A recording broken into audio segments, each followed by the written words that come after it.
Good morning. This is reading class. This is our first day of reading class, and it's a few minutes until 9 o'clock. So we're going to give everybody a few minutes to join. So we're just going to hang out and then we'll get started pretty soon. But if you're already with me, go ahead and type your name in the chat box to sign into class, and we'll get started here in just a minute.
Okay, it is now 9 o'clock. Welcome to reading class. This is our first class of this session. My name is Jessica Brown. I'll be your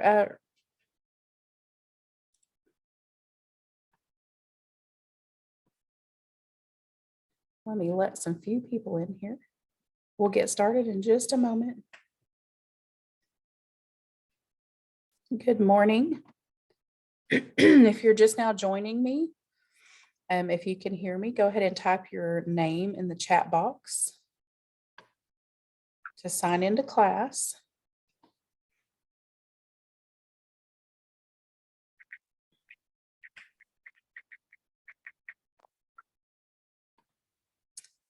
Okay, I'm going to give it just a minute to see if anyone else is going to join.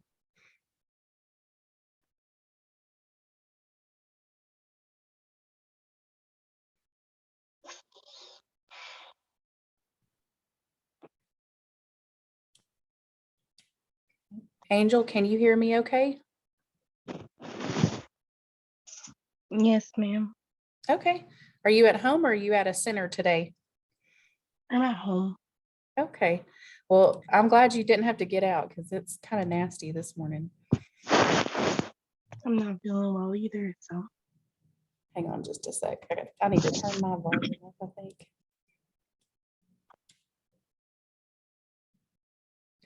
Well, we're going to go ahead and get started. My name is Jessica Brown. I'm your reading teacher. This is day one of our new session for reading. And you may have another teacher named Jessica that teaches math. If you have a math class, her name is Jessica Pipkins. So it's a little confusing, but I'm Jessica Brown, and a lot of my coworkers just say JB. I will answer to either one. But I have worked in adult education for over a couple of years now. And I've worked in education and as a whole for like 17 years. And I've done a little bit of everything. Used to work for migrant education for a while. And I've taught everybody from preschoolers to high schoolers. So that's just a little bit about me. I'm originally from Ozark, and I live at Branch now, and I work in Boonville. I'm actually housed in Boonville at our Boonville Center, and I teach reading online. So this is day one. If you're not very familiar with Zoom, Zoom is pretty easy to navigate, but I do have some videos and things, and I'm going to share my screen. So I'm going to stop sharing this. And let me see here if I can share my screen. Okay, you should be able to see I've got the Google Class up. Let me see. Let me get my chat box in the right place. I'm navigating 2 or 3 screens, so you just have to bear with me. This is what your Google Classroom should look like when you're in it. When you first get into your Google Classroom, it is automatically in the stream is what pops up. And you can see it says stream up here on this tab. And the link to our meeting is always going to be right here. We use the same link every time. You should not need a meeting code or password, but just in case you do, I've put it down here for you. And then we're also going to use a program called Common Lit. It's another website to do some of our assignments. And I've got your Common Lit code right here if you ever need that. And let's see. If you're not very familiar with Google Classrooms, they're also very easy to use. If you look at this tab up here, that's your classwork. This is where all your assignments are going to be. And I've got some instructions and things in here before class. There's some videos about how to submit assignments, things like that, some helpful information. There's my bio, there's my contact information here. The best way to get a hold of me is either through email or texting, because I'm often busy in the classroom. But as soon as I get an email or text, I'll try to get back to you as soon as I can. And let's see, what else do we have? So we're going to be working on class 1 today, but we'll come back to that. Right now, do you have any questions about Google Class or Zoom navigating?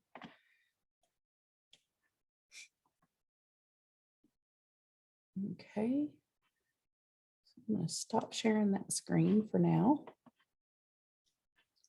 And let me get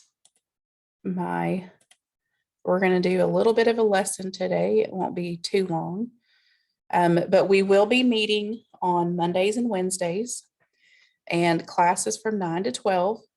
We start off at 9 o'clock in a Zoom meeting, and we do a lesson for about 45 minutes to an hour usually. And then we will get off of Zoom. You have assignments for the day, and you'll work on those assignments for about an hour. And then at 11 o'clock, we'll meet back on Zoom and go over the lessons and answer any questions you might have.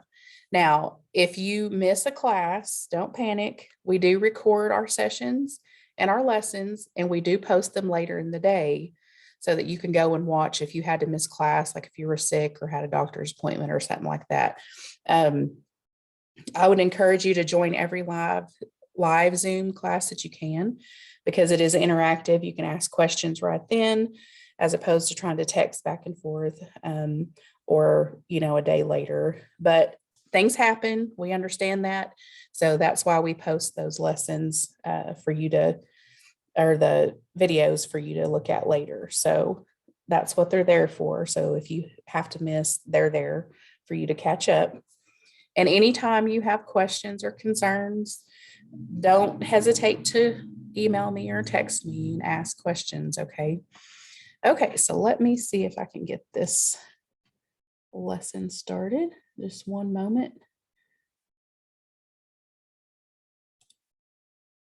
I've got a new computer. My other one died on me, and I still haven't learned how to navigate this one, I don't think. So let me see here. Just one moment. Get all my stuff situated. And then I will share a screen with you. Okay, so you should be seeing my screen now. It says welcome to reading class. Looks like a bookshelf with some books on it. If you can't, let me know.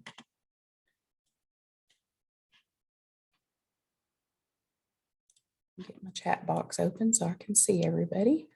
Okay, so I don't know about you, but I am a huge coffee fan. I have to have coffee every day. I'm drinking coffee right now, as a matter of fact, but I like to throw in little interesting coffee facts. And today's coffee fact is that coffee is actually a fruit. They grow on a bush. They're actually the pit of a berry, which makes them a fruit in my book. There are two main varieties of beans. There's green and red. The red beans have a nicer smell and are less acidic. They're used to produce lighter coffees. The longer that coffee beans have been roasted, the healthier they are for you. So coffee is very healthy. Decaffeinated coffee comes from a chemical process where the caffeine is taken out of the beans. I have no idea why you would want to do that. I need that caffeine, but after they take the caffeine out, it's often sold to companies such as Coca-Cola. They're a major buyer of caffeine. So that just seems like extra work whenever you could just have a cup of coffee and get you some caffeine. But that's my interesting coffee fact for the day. Today, we're going to talk about words in context. While reading, you often come across words that you may not know. That happens to me all the time. No matter how long I've been reading, I come across words that I don't know. But we can often find context clues in nearby words, phrases, or sentences that help us understand the meaning. So sometimes words are associated with the field or the environment in which they are spoken, such as the medical field. So if you look at this, we have all kinds of words like cholecystectomy, laparoscopic, cholecystectomy. I can't even say that word. And sometimes you'll run across these big words and you're like, I have no idea what this means. And if you're not familiar with the medical field, you may not know, and that's okay. I just happen to know that laparoscopic, that's where they use a tiny scope. And the only reason I know that is from personal experience. I've had to have a couple of surgeries that were laparoscopic. But if I had not had that experience, I would not know, what it was. There may be the plumbing field, but if we're not familiar with the words, we're not a doctor, we're not a plumber. How do we know what these words mean? I have no idea what a backwater valve is, or an angle stop, or a gate valve, because I'm not a plumber. But when I'm reading, I can look for clues that authors give me to figure out what the word is. So let's talk about some reading clues that we can look for that help us find word meaning. Okay, so, excuse me. Oh, my computer's going crazy. Give me just a minute.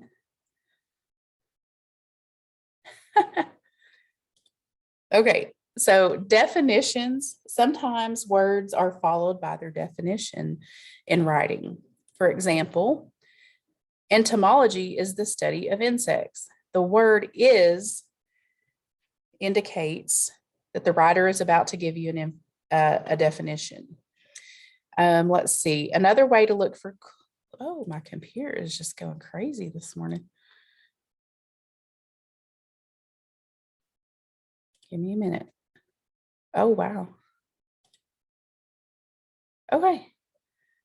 I got a ghost on my computer this morning. It's changing my screens. Okay, so another way to look for clues is to pay attention to the punctuation used.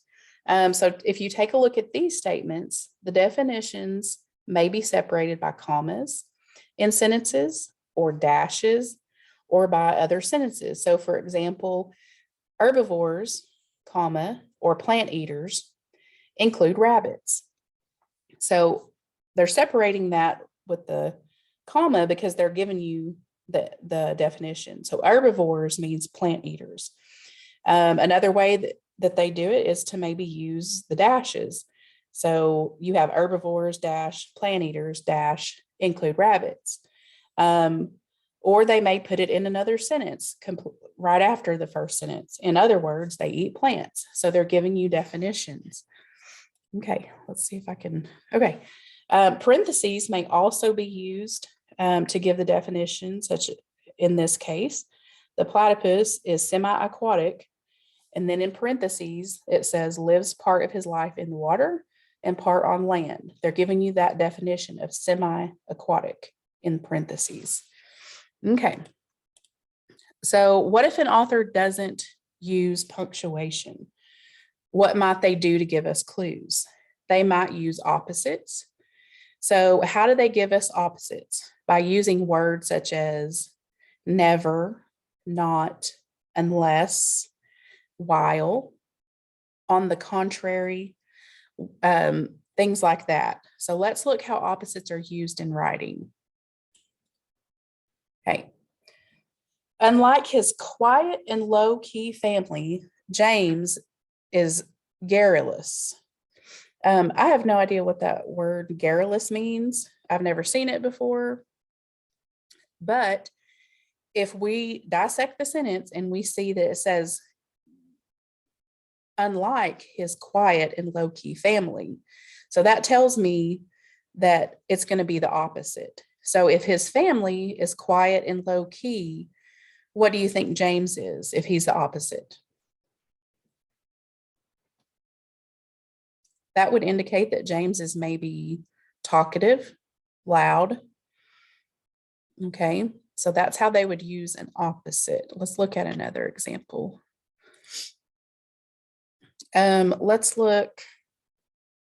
So Julie was loquacious, but Jan said little. In this sentence, the word but is used as an indicator of an opposite. So Julie is loquacious, but Jan said little. So what might Julie be? So if Jan said little, but Julie is loquacious, well, Julie's probably very talkative. Okay, they're trying to give you an opposite in that situation. Okay, another clue that we need to watch for is comparisons.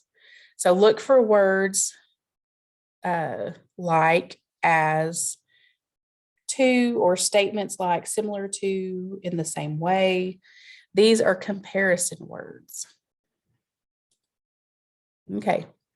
I argued vociferously in favor of not moving to a new town.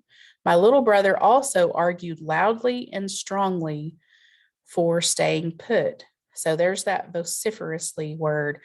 Well, if I don't know what that word is, I can look at the clues, and also is a key word. They're making a comparison. So it says, my little brother also argued loudly and strongly. So if he is also loudly and strongly, that means that vociferously must mean loud and strong. Okay. Those are your keywords. Okay, some other comparison words that give us clues to look for are such as, for instance, for example. Those are all example keywords. Let's see here. The archaeologist found different amulets, such as a rabbit's foot and a beaded necklace. So if I don't know what that word amulet is, it's given me a comparison, such as a rabbit's foot or a beaded necklace. So a rabbit's foot is usually known as like a good luck charm. Sometimes a beaded necklace, like a rosary, something like that. It's something that's like a keepsake, something that might be a good luck charm. So that is what an amulet is. Okay, it's just dissecting the words down and looking at your keywords to find a definition. Okay, writers may also give us lists and series to describe a word. So what does that mean? They may give you a word with a list of things that follow it. So for example, North American predators include grizzly bears, pumas, foxes, and wolves. So we may not know exactly what um, some of those animals, like a puma, um, which is a cougar. We don't call them pumas in this area of the world. We call them more like a cougar or a mountain lion, something like that. But if we look at all of these different animals, what do they have in common? Well, they're all predators. That means they all uh, hunt for their food. They don't just scavenge, they'll actually hunt and kill. So that makes them a predator. Okay, so let's talk just a little bit about cause and effect. Because the driver of the car ran the stop sign, he hit my van. So, what was the cause in this sentence? Well, the driver ran a stop sign.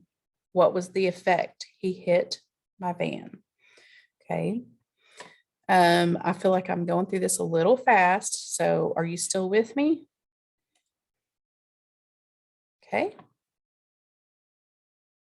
We are going to move on. So, let's talk about how cause and effect can help us determine word meaning. So, due to a dearth of rain, the plants died. So, what is the cause in the sentence? Okay. So, what caused the plants to die? It says the dearth of rain. What is the effect? Well, the plants died. Okay. But what does dearth mean? What usually causes plants to die? Um, Usually, in my experience, lack of water.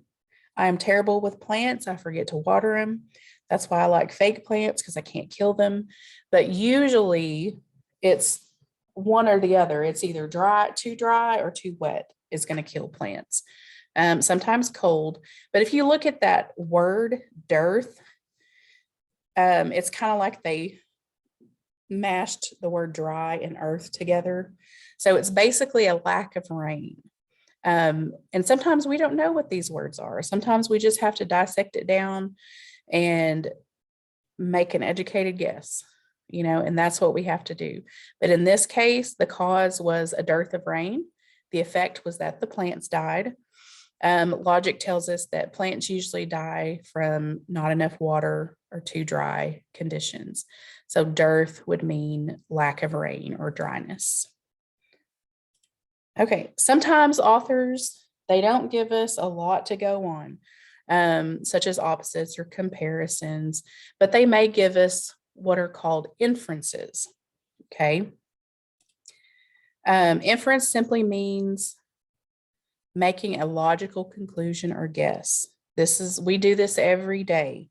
The meaning of an unfamiliar word can be inferred from the description of a situation or experience. Okay, so for example, the monkey's vociferous chatter made me wish I had earplugs in. So if I wish that I had earplugs around this monkey, what does that say about the monkey? Well, it most likely means that it's loud, it's annoying. Okay, so vociferous, there's that word again. If you don't know what that word means, but it says that it made me wish I had earplugs, we can make the assumption that it means annoying, loud, maybe too talkative. That's what the definition of vociferous is. Okay, so context clues, they help us unlock the meanings of words, sentences, and paragraphs. Do we have any questions so far? We're going to take just a short 5-minute break. And well, I say 5 minute. We will meet. I will come back here at 9:30. So we're just going to take a short bath. If you need to go to the bathroom, get a drink. We'll get started back here in just a few minutes at 9:30.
Okay, it's 9:30 and I'm back.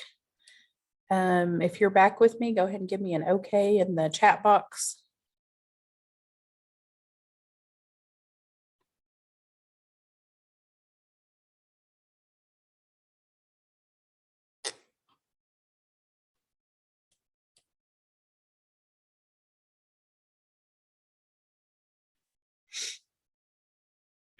We'll get started back here in just a moment. Okay. Any questions so far? Feel free to use your mic or chat box if you have questions. We are going to talk a little bit now about figurative language. So writers use literal and figurative language. In literal language, words are used according to their accepted meaning. But in figurative language, words are used to mean more than their usual definition. So figurative language is meant to help readers visualize things in different ways. Some types of figurative language are the use of similes, metaphors, personification, hyperboles, idioms, things like that. So let's talk about just a few of those. So a simile compares two things using the words like or as. So for example, saying such as she is as sweet as pie, or his personality is colorful like a box of crayons. Those are examples of similes. They're comparing two things by using the words like or as. One way to remember the meaning of simile is remembering that it is like the word similar. So when something is similar, that means it's like something else. And a lot of times when we use similes, we're using that word like or as. Okay. That's how I remember it in my head. I don't know if that helps you at all. But some examples of similes are this house is as clean as a whistle. Watching golf is like watching paint dry, or he is as funny as a barrel of monkeys. Those are examples of similes. A metaphor compares two things or ideas without using words like or as. For example, the saying, it's raining cats and dogs. Well, what does that mean? That means it's raining heavily, or it's a heavy downpour. This morning on my way to work, it was definitely a heavy downpour. It was raining cats and dogs. Was it actually raining cats and dogs? No, but it's an exaggerated comparison. That just means it was raining heavily. Some examples, more examples of metaphors may be America is a melting pot. The world is a stage. My daughter's room is a disaster area. That is also absolutely true in my case. My daughter's room is always a disaster area. Life is a roller coaster. So they're comparing two things, but they're not using those words like or as. They're just straight out saying it is. Like, I'm not saying my daughter's room is like a disaster area. It is a disaster area. That's a metaphor.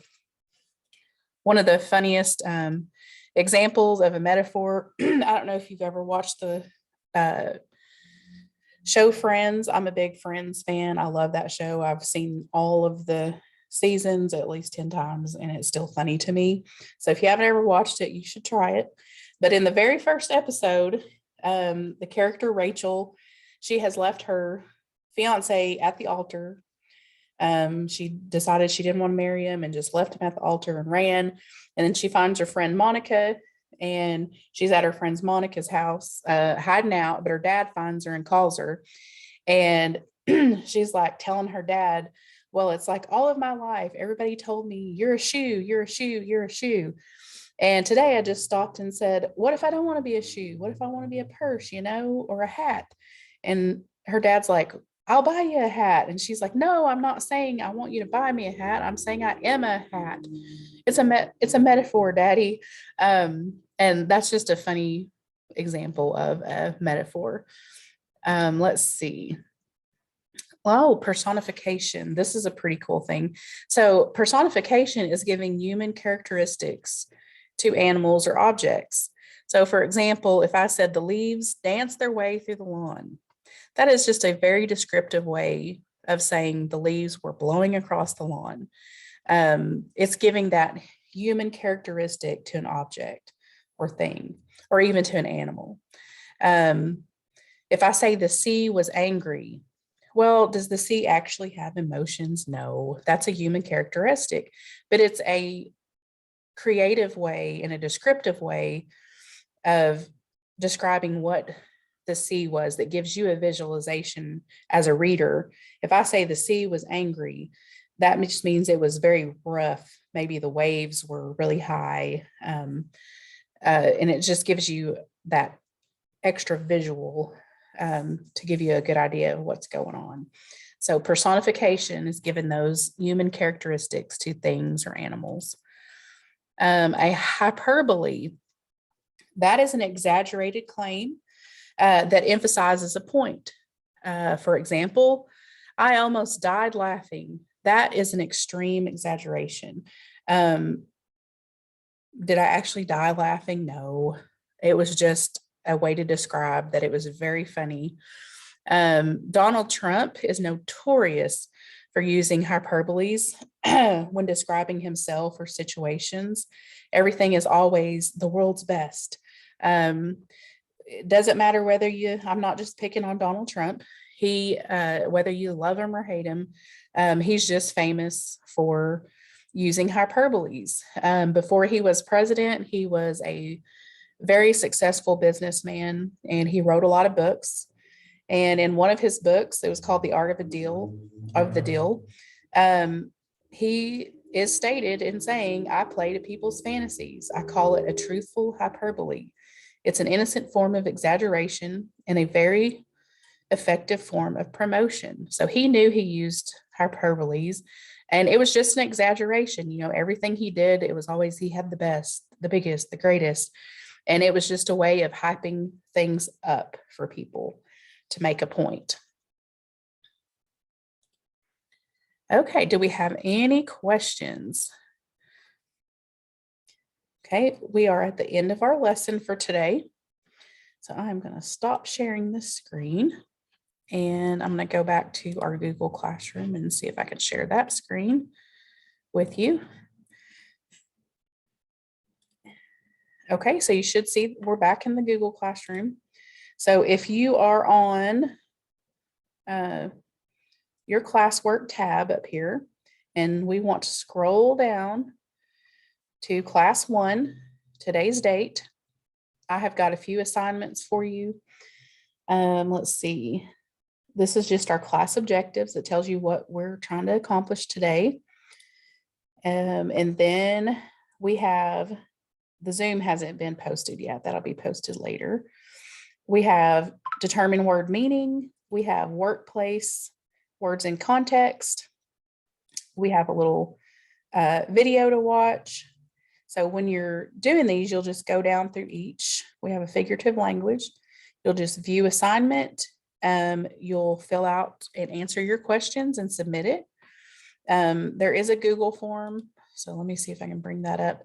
So once you have answered all your questions, you just hit submit, and you should be done with that assignment. You can go back and mark your assignments as done. That just helps you keep up with it. And there's actually a video up here about it. And I also we have Common Lit assignment today. I'm going to drag this down here because it's supposed to be down here. So go through your regular assignments first, because that's what we'll go over when we meet back here at 11. And then when you get through those, you can do your Common Lit assignment. So Common Lit, when you click on it, it is going to take you to another website, and you are probably going to need to sign up over here, and it'll ask you if you're a student or whatever. This is where you would enter that class code. And remember that class code is back here in your stream under Common Lit right here. So you can just copy and paste that. But basically you're just making a free account in Common Lit and joining that class with that code. And we usually have one assignment in there for each class. And it's just a pretty cool extra practice for you. And let's see. So again, go through class 1 assignments. That's what you'll be working on over the next hour and 20 minutes or so. And then we will meet back here on the same Zoom link at 11 o'clock. Do you have any questions for me right now? When's like the due date for these? Okay, so most of these you're going to be able to get done before we meet back at 11. If you don't, that's fine. You can do it tonight or tomorrow. I usually just ask that you have them done by the next class meeting. So these would all be due by before class on Wednesday. Okay, so it gives you like a day or two to catch up if you get behind. So we will meet on Mondays and Wednesdays. So each assignment for each date will be due by the next class time. Does that answer? Okay. If you would, if you don't have any more questions for me, you can just type your name in the chat box to sign out for me. And then you'll be free to go. And then we'll meet back on Zoom at 11 and we'll go over some of these assignments that you did.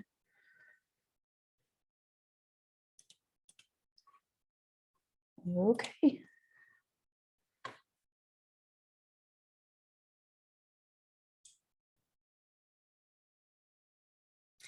We'll see you back here at 11.